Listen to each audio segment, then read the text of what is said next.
الصريح يسعك الفضاء الرحيب السلام علیکم ورحمۃ اللہ وبرکاتہ۔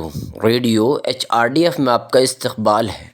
آپ نے بعض لوگوں کو یہ کہتے ہوئے سنا ہوگا کہ نماز میں خشوع نہیں ہوتا اور دماغ ادھر ادھر بھٹک جاتا ہے اور دل میں اللہ کا خوف نہیں ہوتا۔ کیا واقعی تقوی ایسی چیز ہے جو صرف نماز میں موجود ہو؟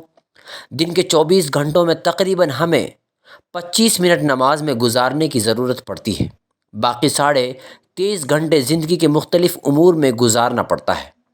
احتیاط اور تقوی وہ صفات ہیں جو ایک مومن کو نہ صرف نماز میں بلکہ زندگی کے تمام شعبوں میں ہونی چاہیے۔ جب ہم اپنے اعمال اور خیالات کو اس طرح ترتیب دیں گے تو ہم نماز کو عقیدت کے ساتھ ادا کر سکتے ہیں، اور ایسی نماز ہمیں برے کاموں سے روک سکے گی۔ رسول اللہ صلی اللہ علیہ وسلم نے ایک مرتبہ ابن عمر رضی اللہ عنہ سے فرمایا، تم اللہ کے احکام کی حفاظت کرو، وہ تمہاری حفاظت فرمائے گا۔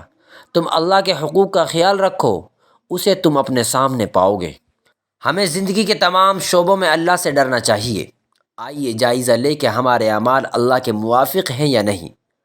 آج ملک اور شہر میں مختلف اداروں کی جانب سے نگرانی کے لیے کیمرے لگائے جاتے ہیں جو لوگوں کی نقل و حرکت اور لین دین کو بہت درست طریقے سے قید کرتے ہیں، کیونکہ ہم جانتے ہیں کہ ان کی حرکتیں ریکارڈ کی جا رہی ہیں، اور وہ اچھی طرح جانتے ہیں کہ کیمرہ سے منسلک کیبلز کے دوسری طرف اسکرین نصب ہے۔ ہو سکتا ہے کہ کچھ نے اسے پہلے دیکھا ہو۔ یہ نظام ہمیں اپنی سرگرمیوں کو کنٹرول کرنے کا سبب بنتا ہے۔ غلطی ہوئی تو پکڑے جانے کا اندیشہ ہوتا ہے۔ کیا ہمیں خدا پر یہ یقین نہیں جو ہر وقت ہمیں دیکھ رہا ہے؟ خدا ہمیشہ ہمیں دیکھ رہا ہے، وہ ہمارے ساتھ ہے، ہماری ہر حرکت پر نظر رکھے ہوئے ہے۔ قرآن پاک میں اس کی قربت کا ذکر ہے۔ میں تمہارے کانوں سے بھی زیادہ تمہارے قریب ہوں۔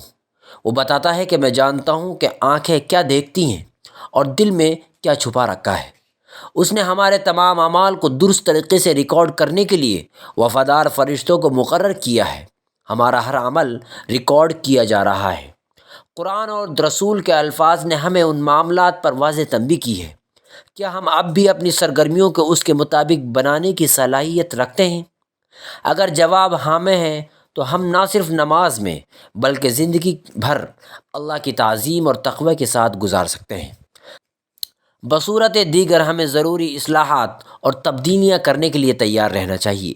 حضرت ابو حذر رضی اللہ عنہ بیان کرتے ہیں، رسول اللہ صلی اللہ علیہ وسلم نے فرمایا، تم جہاں بھی ہو اللہ سے ڈرتے رہو اور برائی کے بعد نیکی کرو، وہ اس برائی کو مٹا دے گی، اور لوگوں کے ساتھ حسن اخلاق کے ساتھ پیش آیا کرو۔